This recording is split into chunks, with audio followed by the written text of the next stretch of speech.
कुबेरपुर गांव में रामू नाम का एक बहुत ही मेहनती किसान रहा करता था। वो भगवान शिव का अनन्य भक्त था।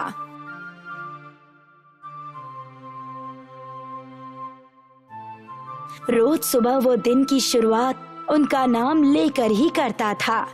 एक दिन रामू भगवान की पूजा समाप्त करने के बाद बैठा, तभी उसका बेटा लखन वहां आता है। पिताजी, आप ये रोज किनके ध्यान में बैठे रहते हैं? बेटा, ये हमारे इष्ट देव हैं और सब जीवों के नाथ भोलेनाथ हैं। अच्छा, और आप इनका पूजन क्यों करते हैं? बहुत बढ़िया सवाल किया है लखन तुमने। तो बताइए पिताजी कि इनका नाम क्या है? ये भगवान शंकर हैं। अनेक नाम हैं उनके। कोई उन्हें महादेव कहता है, तो कोई नीलकंठ, तो कोई नटराज। और उनकी भोली मुस्कान और सरल स्वभाव को देख भक्त उन्हें प्यार से भोलेनाथ कहते हैं। अच्छा, और इनका पूजन क्यों किया जाता है? हर किसी का अपना कारण होता है बेटा। कोई सिर्फ प्रेम में आकर करता है, तो कुछ अपने दुखों को कम करने की गुहार लगाने के लिए करते हैं। जितने लोग उतनी वजह होती है। और आप पिताजी? मैं तो बस इनके कई भक्तों में से एक छोटा सा भक्त हूँ बेटा। इनसे प्रेम और भक्त भगवान का रिश्ता है मेरा। पूजा करके बस इन्हें बताता हूँ कि मेरा इनसे प्रेम कितना है। अच्छा, मैं भी उन्हें बताना चाहता हूँ कि आप उनसे कितना प्रेम करते हैं। सीता लखन और रामू की बात सुनकर आती है और कहती है, बेटा लखन, अगर तुम्हें ये बताना है तो उनके वाहन नंदी जी के कान में ये बात कहनी होगी। वो क्यों माँ? क्योंकि नंदी जी की बातें भोलेनाथ सबसे पहले सुनते हैं। ठीक है माँ, मैं ऐसा ही करूँगा। ये कहकर लखन वहाँ से चला जाता है। देखती हो सीता, कैसे बच्चे इतनी जल्दी बड़े हो जाते हैं। बस मेरे प्रभु लखन पर ऐसे ही कृपा रखे। चलिए जी, अब आपको हल भी चलाना है आज खेतों में बैलों के साथ। हाँ, सही कहती हो। तो अब शाम को भेंट होगी दोनों से। जी। भगवान की भक्ति, खेतों में मेहनत करना, 2 वक्त का खाना, रामू के घर में सब इस जीवन से संतुष्ट थे। पर समय का चक्र कभी एक जगह थमता नहीं। 8 वर्ष बीत चुके थे। लखन अब 14 वर्ष का हो गया था और रामू की तबीयत इस वर्ष खराब थी। अब इस वर्ष हम क्या करेंगे? आपकी तबीयत सही नहीं है और हमारे दोनों बैल भी बूढ़े हो चुके हैं। नए बैल खरीद नहीं पाएंगे हम, और आपकी तबीयत भी। पिताजी, अब हम क्या करेंगे? क्या इसका कोई उपाय नहीं है? शांत हो जाओ बेटा, चिंता मत करो। कैसे चिंता ना करें हम? आप इतनी दिक्कत में हैं, चिंता तो होगी ही ना। आप इतने शांत कैसे हैं पिताजी, वो भी इस विपत्ति के समय में? बेटा, ये बात हमेशा ध्यान में रखना। जब भी विपत्ति छाए तब अपने विवेक को मत खोना। अगर विवेक खो दिया तो विपत्ति का हल मिलना मुश्किल हो जाता है। तो इस समय क्या किया जाए, आप ही बताइए। इसका उपाय मैं इस अवस्था में तो नहीं कर सकता, और लखन भी अभी छोटा है। अब तो बस प्रार्थना कर सकता हूँ मैं मेरे नाथ से, वही कोई रास्ता दिखाएंगे। लखन अपने पिता की भक्ति देख भावुक हो जाता है और उसे याद आता है कि बचपन में किस तरह वो नंदी जी के कान में अपने पिता के प्रेम को भगवान को बताने कहता था। लखन वहां से सीधे मंदिर चला जाता है।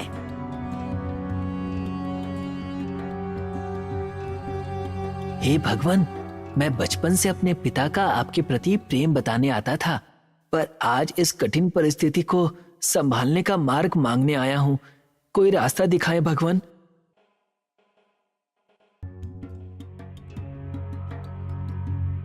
लखन, क्या बात है बेटा, कुछ परेशान नजर आते हो?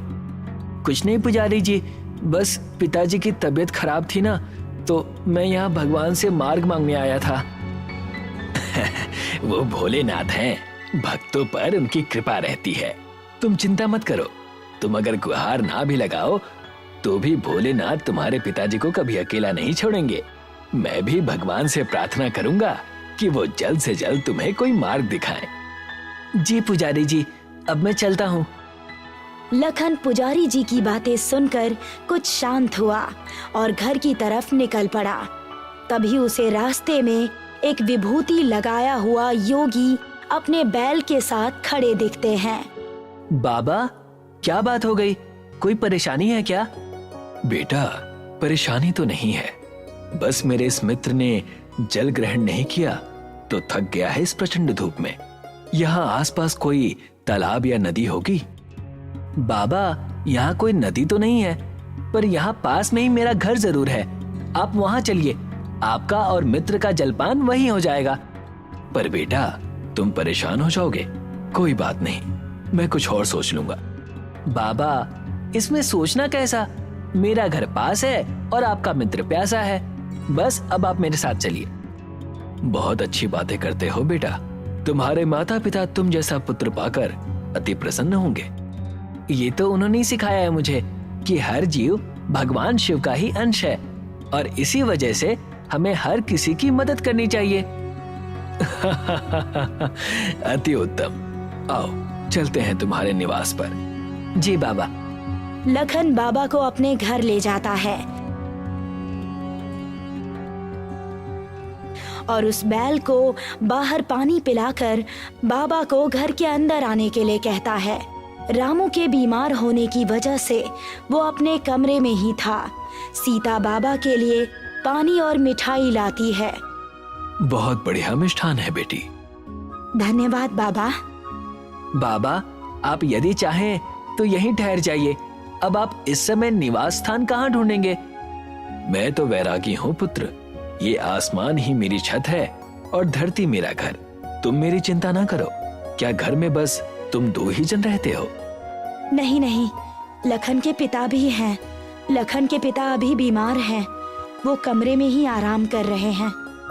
लखन के संस्कार देखकर मुझ में उसके माता पिता से मिलने की इच्छा जाग गई, तो मैं यहाँ चला आया।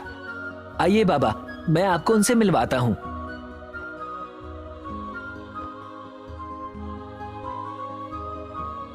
कौन आया है सीता? कोई संत आए हैं और वो आपसे मिलना चाह रहे हैं। प्रणाम बाबा। कल्याण हो पुत्र। रामू जैसे ही बाबा को देखता है, उसकी आंखों में आंसू झलक आते हैं और बाबा के चेहरे पर वही सरल मुस्कान आ जाती है। क्या बात है पिताजी, आप रो क्यों रहे हैं?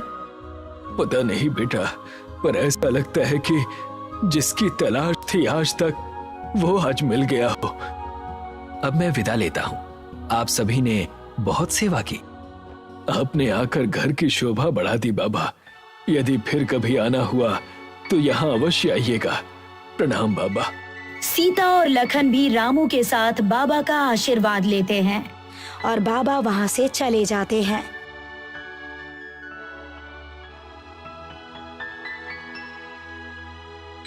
अगली सुबह लखन देखता है कि बाबा का बैल वहीं है।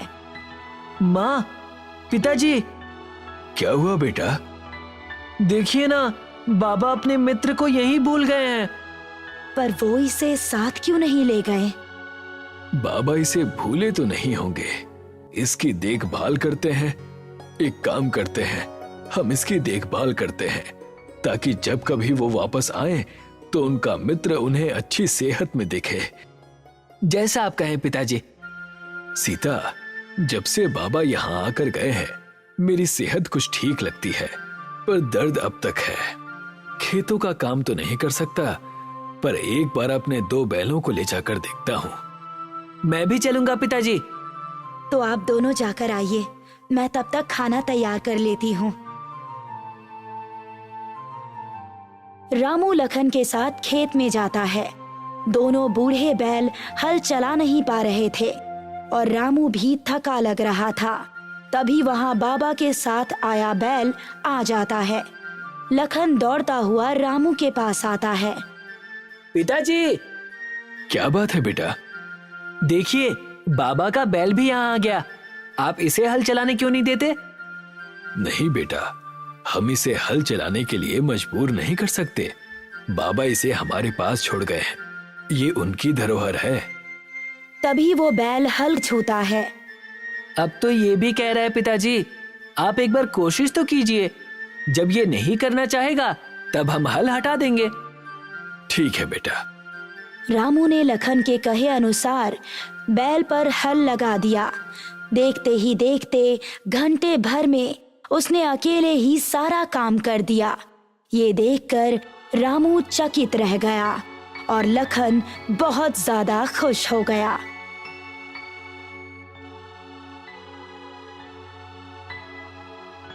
माँ, पता है आज क्या हुआ? बहुत खुश नजर आ रहे हैं, ऐसी क्या बात हो गई? नंदी ने सारे खेतों का काम अकेले ही कर दिया, वो भी घंटे भर में। क्या? सच में? हाँ सच, मानो दर्जनों बैलों का बल एक इस अकेले में है और इतना काम करके भी ये थका नहीं। ये तो स्वयं भोलेनाथ की कृपा लगती है। इससे ज्यादा खुशी की बात और क्या हो सकती है? हाँ माँ, कल ही मैं मार्ग मांगने मंदिर गया था और समस्या का पूरा हल मिल गया। अब इस वर्ष बहुत बढ़िया फसल होगी। अपने हालात बदलते देख रामू और सीता की आंखों में आंसू आ गए। देखते ही देखते एक वर्ष बीत गया और इस वर्ष रामू की फसल सबसे ज्यादा और सबसे बेहतरीन थी। रामू को काफी धन प्राप्त हुआ। कुबेरपुर का एक बड़ा जमींदार कुंभ ये सूचना सुनकर रामू के घर आता है। क्या बात है कुंभ, कैसे आना हुआ? कुछ हुआ नहीं, बस सूचना मिली कि तुम्हारी फसल इस गांव में सबसे ज्यादा हुई है, तो बस वही जानने आया था कि अगर कोई तरीका जानते हो तो हमें भी बताओ, पूरा गांव आगे बढ़ेगा। इसमें मैंने कुछ नहीं किया, मेरी तो तबीयत भी ठीक नहीं है। तो आखिर ये हुआ कैसे? वो ऐसे कि हमारे घर भगवान की कृपा से एक बैल आया है। इसमें मानो दर्जनों बैलों की शक्ति हो। बस जब से इसने हल चलाया मेरे खेतों में, तब से फसल बढ़ गई। अच्छा, हाँ कुंभ। रामू, ऐसा करो, इस बैल को मुझे दे दो, मैं अच्छी कीमत दूंगा इसकी, और आखिर मेरे पास जमीन भी तो बड़ी मात्रा में है।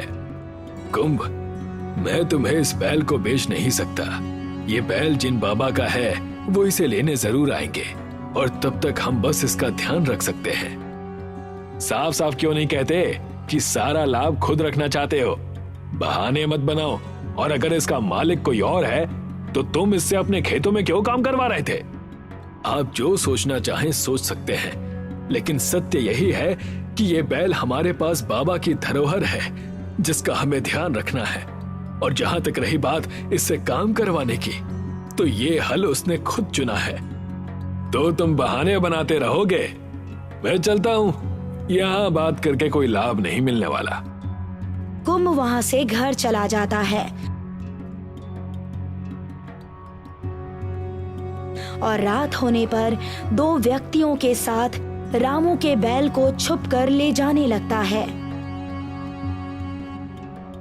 तुम दोनों इसे ये नाथ पहनाओ और ले चलो इसे। जैसे ही वो दोनों उसे नाथ पहनाने जाते हैं, वो रस्सी अपने आप छोटी हो जाती है। ये क्या? ऐसा करो, इसे उठाने की कोशिश करो। वो दोनों उसे धक्का लगाने की कोशिश करते हैं, लेकिन वो बैल तनिक भी नहीं हिलता। मानो पूरी धरती का भार लिए बैठा हो कुंभ जी। मैं तो इसे इस जगह से हिला भी नहीं पाऊंगा। लगता है रामू सही कह रहा था, ये अवश्य कोई दिव्य जानवर है। तभी वो बैल तीनों को मारता है। कुंभ और दोनों चोर चिल्लाकर वहां से भाग जाते हैं। इस घटना को कई वर्ष बीत चुके थे। रामू का परिवार पुनः सुखी हो गया था। लखन अब युवा आयु में आ चुका था।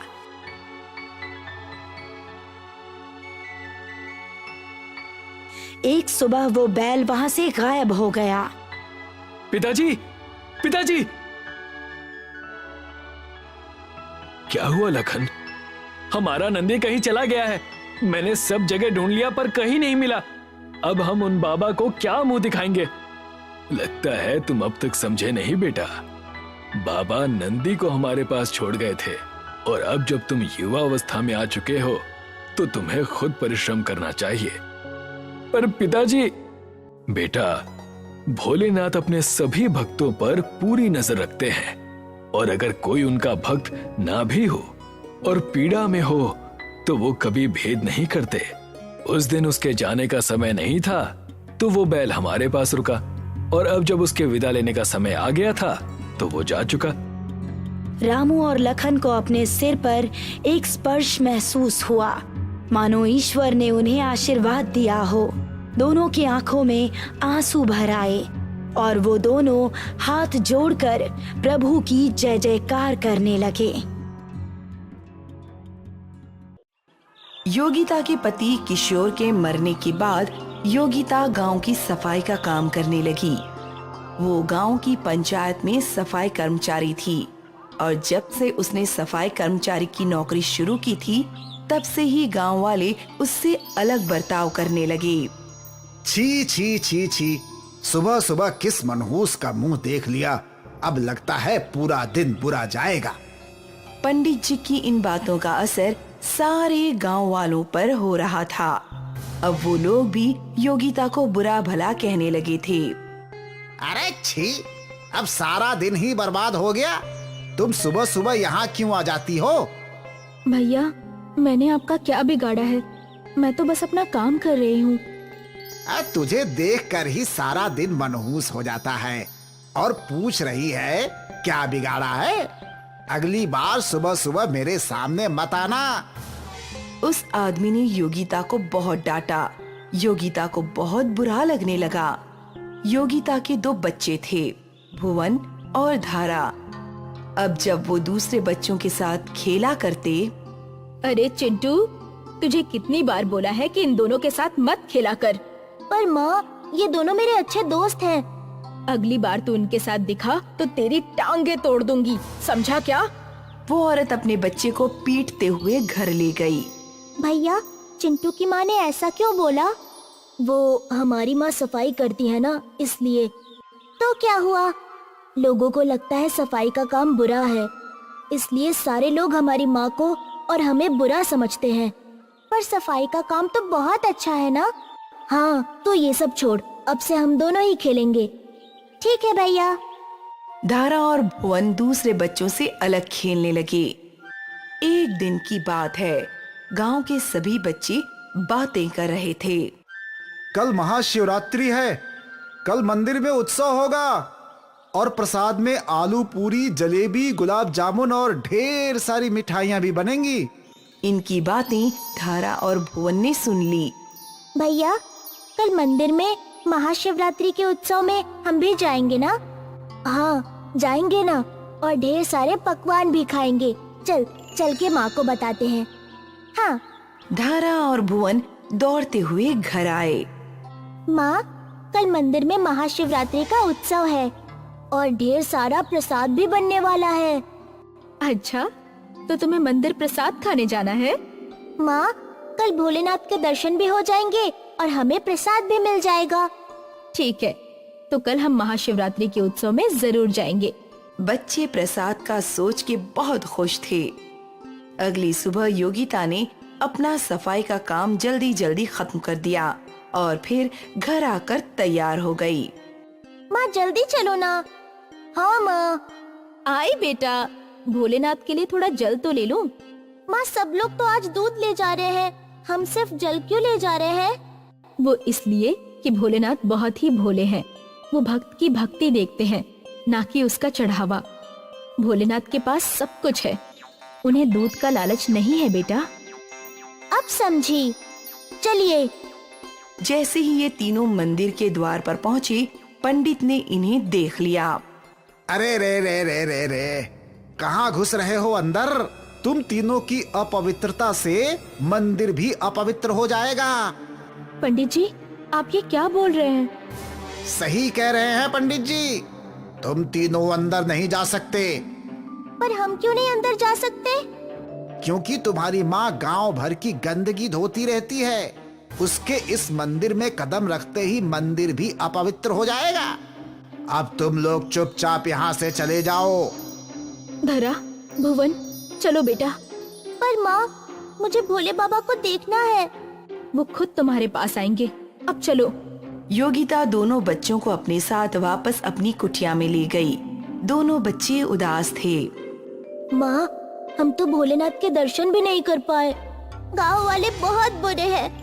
भले ही गांव वाले बुरे हो, पर भोलेनाथ बहुत अच्छे हैं। तुम दोनों बस उन पर विश्वास रखो। क्या हमारे बुलाने पे भोलेनाथ आ जाएंगे? हाँ बिल्कुल। तो हम उन्हें अभी बुलाएंगे। दोनों बच्चों ने अपने हाथ जोड़े। हे भोलेनाथ, अगर हमारी आवाज आप तक पहुंच रही है तो हमें दर्शन दीजिए। यहाँ बच्चों ने भोलेनाथ को पुकारा। वहाँ मंदिर से शिवलिंग गायब हो गया। गांव वाले और पंडित जी हैरान हो गए। बच्चों को डमरू की आवाज सुनाई दी और वो दौड़कर बाहर गए। उनके सामने शिव जी के स्वरूप वाला एक व्यक्ति खड़ा था। अलख निरंजन। भोलेनाथ, आपने हमारी सुन ली। दोनों बच्चे दौड़कर शिव जी के पैरों में गिर गए। शिव जी ने बच्चों को आशीर्वाद दिया। आप शिव जी। पुत्री, क्या तुम मुझे कुछ नहीं खिलाओगी? शिव जी की आवाज में शीतलता थी। योगिता उस आवाज में मंत्रमुग्ध हो गई थी। माँ, इन्हें भूख लगी है, इनके लिए खाना लाओ। हाँ, अभी लाई। योगिता घर के भीतर चली गई खाना लाने और बच्चे अपने शिव जी से बातें करने लगे। पता है, आज पंडित जी ने हमें आपके मंदिर में आने नहीं दिया। मैं सब जानता हूँ, पर आज के बाद तुम्हें उस मंदिर में जाने की जरूरत नहीं पड़ेगी। वो कैसे? समय आने पर तुम्हें सब पता चल जाएगा बच्चों। योगिता भोजन लेकर लौटी। योगिता ने शिव जी के हाथ धुलवाए। क्या बात है पुत्री, बहुत आश्चर्य में देख रही हो। समझ नहीं आ रहा है ये सच है या सपना। आप मेरे भोलेनाथ हो या उनके रूप में कोई और। ये उलझन तो केवल तुम ही सुलझा सकती हो। योगिता ने शिव जी के सामने खाने की थाली रख दी और शिव जी बड़े चाव से योगिता का भोजन ग्रहण करने लगे। योगिता बस एकटक अपने शिव जी को देखते जा रही थी। जब उनका भोजन हो गया। पुत्री, भोजन बहुत स्वादिष्ट था और उससे भी अच्छा तुम्हारे परिवार का मुझ पर विश्वास है। मैं तुम्हारे सारे कष्टों का निवारण कर दूंगा। योगिता और बच्चों ने शिव जी के सामने हाथ जोड़े और शिव जी शिवलिंग में बदल गए। जब योगिता ने ये चमत्कार देखा तो उसके आंसू बहने लगे। जय भोलेनाथ। जय जय भोलेनाथ। ओम नमः शिवाय। यहाँ गांव में हड़बड़ मच गई थी। लगता है शिव जी हमसे नाराज हो गए हैं। हमें उन्हें मनाना होगा, लेकिन कैसे? मुझे लगता है सुबह तुम लोगों ने योगिता और उसके बच्चों को भगाया था, इसीलिए शिव जी हमसे नाराज हो गए। हमें उनसे माफी मांगनी चाहिए। भला मंदिर में कैसा भेदभाव। पंडित जी को अपनी गलती समझ आई। चलिए हम सब अपनी गलती सुधारते हैं और अपने शिव को मनाते हैं। गांव वाले जब योगिता के घर के बाहर पहुंचे तो वहां शिवलिंग देखकर दंग रह गए। योगिता के आंसू देखकर पंडित जी ने पूछा, बहन, ये शिवलिंग यहाँ कैसे आया? योगिता ने उन्हें शिव जी के खुद आने का सारा किस्सा बताया। वो खुद आए, मेरे घर का भोजन खाया और मुझे और मेरे बच्चों को आशीर्वाद देकर शिवलिंग में बदल गए। ये सुनकर पंडित जी रो पड़े और योगिता के पैर पकड़कर माफी मांगने लगे। माफ कर दो, मुझे माफ कर दो बहन। मेरी वजह से शिव जी हमसे रूठ गए। मुझे नहीं पता था कि ऐसा कुछ होगा। ये सब मेरी गलती है। शिव जी की नजरों में क्या राजा क्या रंक। माफ कर दो बहन। योगिता ने पंडित जी को उठाया। आप मुझसे नहीं बल्कि शिव जी से माफी मांगिए। मैं कौन होती हूँ आपको माफ करने वाली? आप मुझसे बहुत बड़े हैं, कृपया उठ जाइए। पंडित जी ने शिवलिंग को पकड़ा और रो रो कर अपने शिव जी से माफी मांगने लगे। हे भोलेनाथ, माफ कर दो, मुझसे बहुत बड़ी गलती हो गई भोलेनाथ।